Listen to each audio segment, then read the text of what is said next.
missed out on. Oh, give me a mule. Nah, here we go, here we go, here we go. Ah! Oh, look at that. That's fun.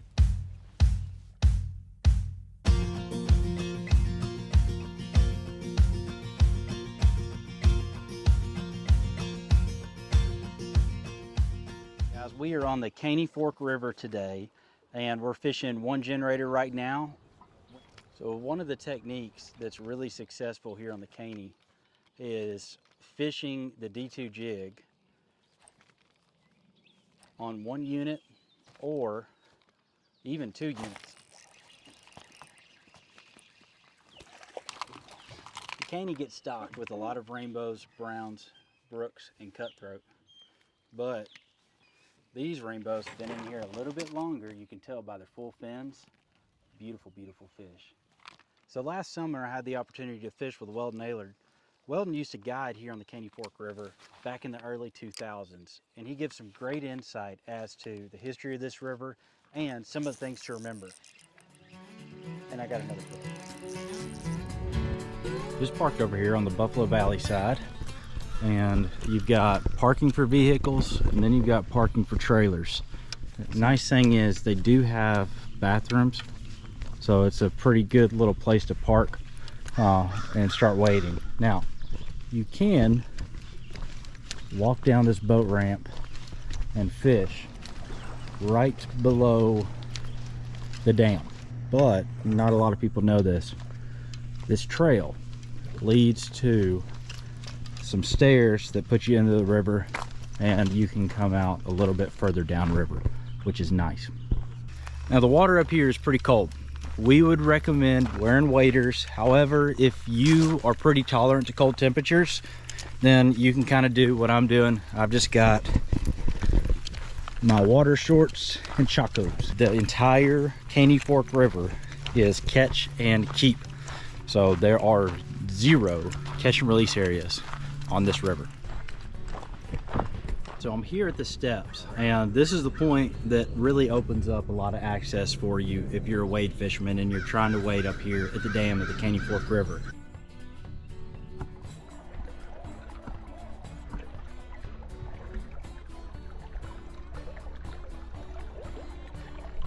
That water, when it starts to rise, 1 generator is going to come up to the base of these steps. 2 generators is going to come on up these steps a good ways.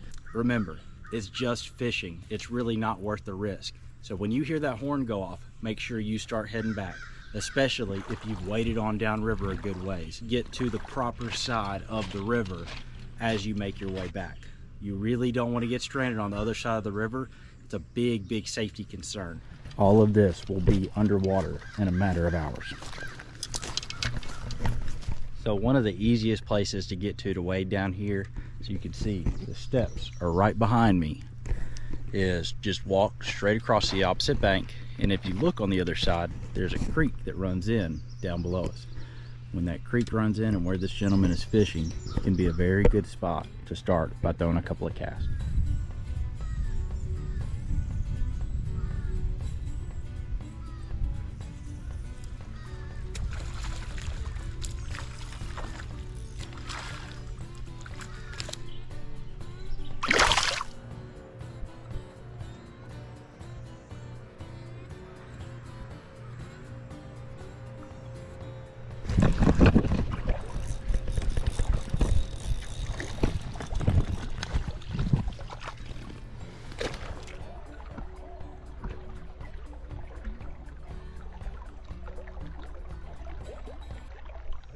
You're good. You're good. I hope you have a great day on the water. Thanks, you too. The Caney is a major recreational river. What I mean by that is there's lots of canoers, lots of kayakers, and you know, at the end of the day, they have every right to the river the same as we do. So the generators are going to turn on at 2 o'clock.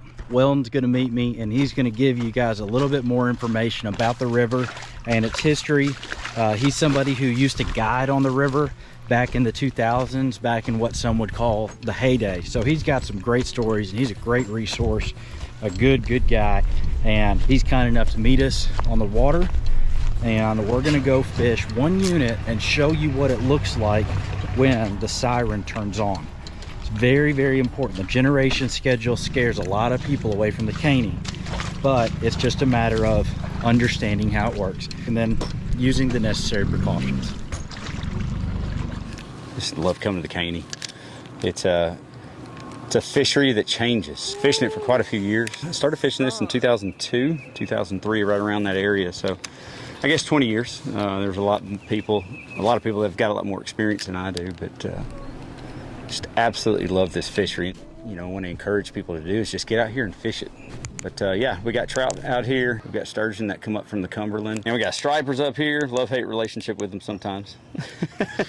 We've got smallmouth, spot bass, bluegill, crappie, white bass. You name it, it's in here. If you're on this river, make sure you have a trout stamp. And that's big too, is just understanding the regs once you come out here. We also have a 5 fish limit if you're out here for trout. The Caney Fork River is managed as a both put and take, but also a trophy fishery. And the way they do that, well, there he goes. But the way they do that is they have a slot limit on the rainbows. You cannot keep a rainbow if it's between 14 and 20 inches, and you can only keep one over 20. And you cannot keep a brown trout unless it's 24 inches. Take a look right here to tell the difference between a brown trout and a rainbow trout if you're thinking about going fishing on the Caney Fork River. If you keep a small brown trout, you're breaking the law. If you keep a small rainbow, well, hope you have a good lunch. One of the big things too is while we're out here is just the safety aspect of being below a tailwater. We've got a dam to contend with. We've got generation schedules to contend with. Guys, wear a life jacket. I mean, that's the biggest thing. If we're out here on the river, even low water, high water, we've got some type of flotation device on just in case.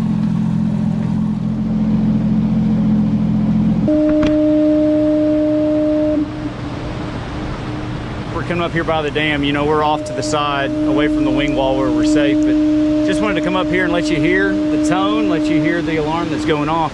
And they're giving everybody a 10-minute warning. So understand that sound and know that it's coming.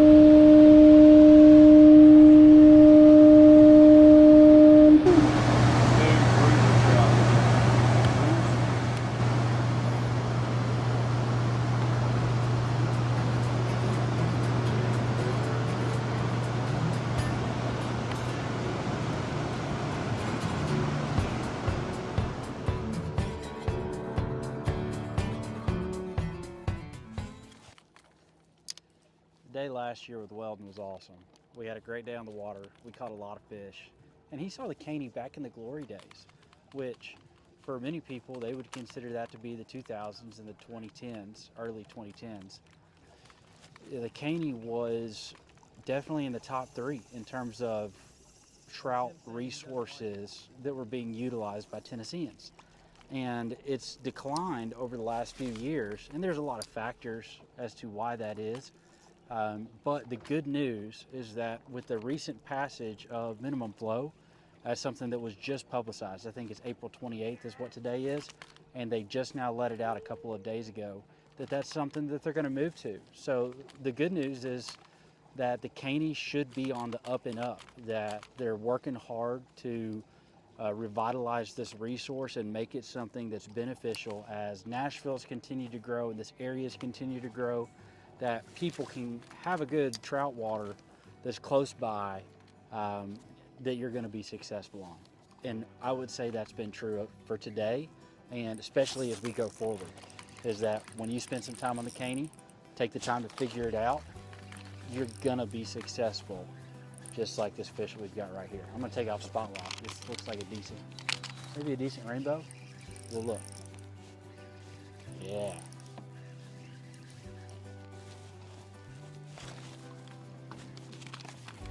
This guy's been in here for a little while, and he's going to get to go back.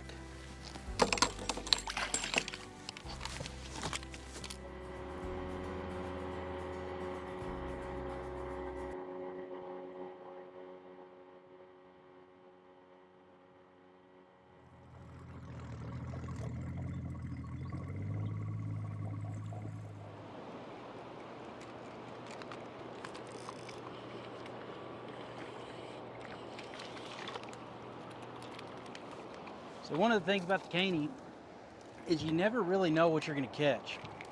I was reeling that back in. You call it a skipjack. Anything that swims in the Cumberland River can run up the Caney. It's really not that long of a river. So we've seen a sturgeon, we've caught some trout, and there's catfish bait. But we're not catfishing.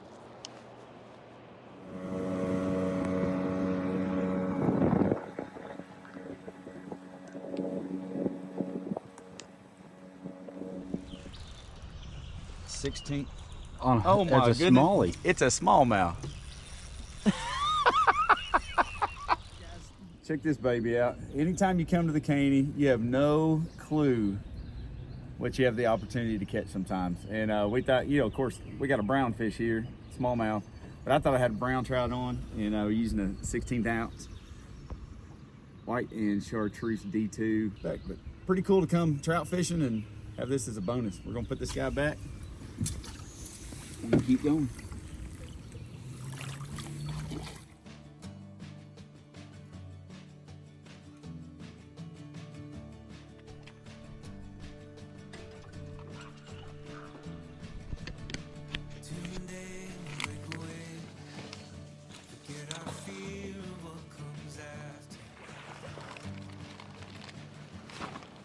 So Dilber just got this beautiful brown trout on the brown trout color D2 jig. Buddy, I've thoroughly enjoyed the day. I don't want to go home, do you? Absolutely not.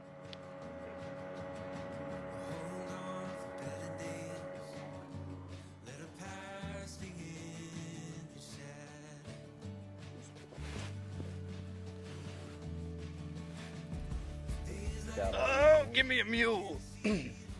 Nah, here we go. Ah! Oh, look at that. He's fun. Good job, my friend. He's fun. One generator on the Caneys. Just got shoulders on him. Just a beautiful fish. Absolutely beautiful fish. It's super incredible. Made a color change. Boom, that's what you get every time. Presentation's the same. Drop rate's the same. Everything about it's the same. Just change color. Instantly, you're back in the game. Back. Dude! Spotlight this joker. Spotlight this joker. I'll get it. Dude, stop! Film that! Film it! Forget this! Holy cow! You're filming yourself.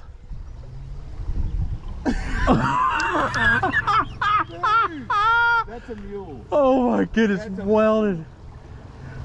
Hey, I caught a good rainbow. Yep. You're fired. That's a mule, dude. That's a big fish. I'm serious. I've seen them do that at the dam, but they hunt in a pack of like 5. Dude, is it? No.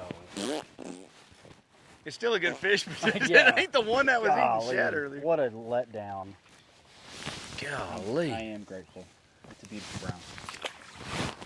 But not Ursula. Yeah, give me the black widow sitting down there, crazy octopus tentacled brown trout.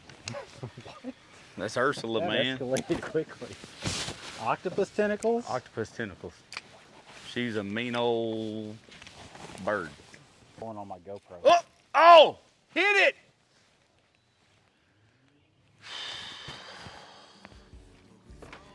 A lot of times people ask me about the Caney Fork River, and I'll typically say it's either feast or famine. Today, it's an example of feast.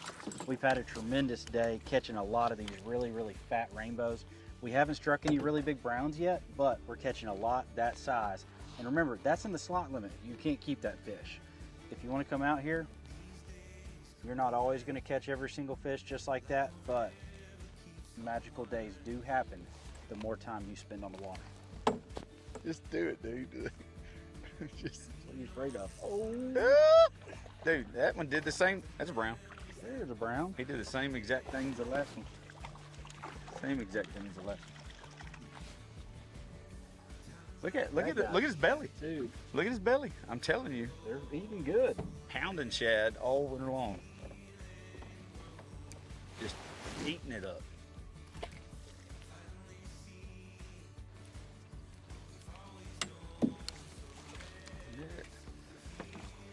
but I think I love more than anything during this time of the year, and we're fishing here in April, right?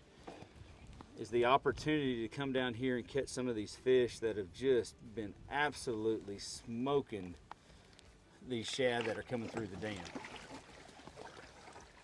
We're talking about 2-inch threadfin that are just pulling through. I know it's hard to see, but I mean, match it, baby, and just bring it out. The Caney is definitely one of my favorites. I was born and raised in Columbia, Tennessee, and some of my first memories trout fishing are on this river right here. And it's cool to be able to come back, bring the boat, spend some time with friends, see the family, and come up to the Caney. It's become a part of what I look forward to whenever I return to this part of the world. God bless you guys. Thank you for watching. And soar lip 'em all.